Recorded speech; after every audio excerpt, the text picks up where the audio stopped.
Waste and abuse. President Trump holding his third cabinet meeting, this one behind closed doors. And though he is not a cabinet member, billionaire Elon Musk was front and center. We had a very, very good cabinet meeting.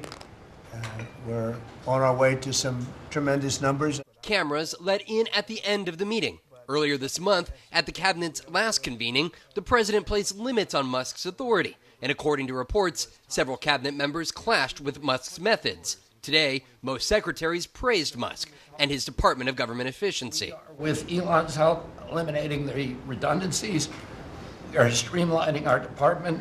Musk's rapid-fire moves to shrink the federal government facing numerous legal setbacks. Today, the Trump administration asked the Supreme Court to block a ruling ordering it to reinstate thousands of probationary federal workers fired by DOGE. Well, this is an unprecedented action. And in court this afternoon, before a federal appeals panel arguing the president can use the Alien Enemies Act, a centuries-old, rarely used law, to deport 5 Venezuelans. The administration spent much of the weekend attacking federal judge James Boasberg after he ruled that 5 of the deported men must get an opportunity to challenge alleged gang involvement.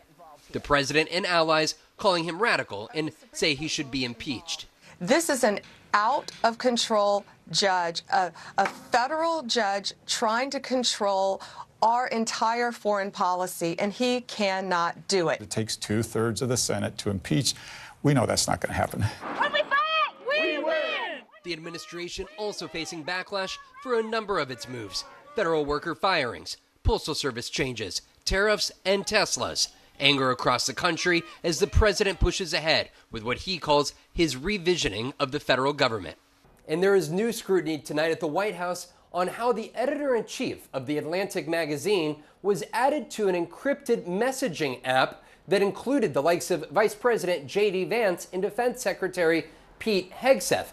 National Security Advisor Michael Waltz apparently adding the editor-in-chief to the thread that discussed sensitive material, including war plans. The National Security Council says they were reviewing the matter. Vaughn Hilliard, NBC News, Washington.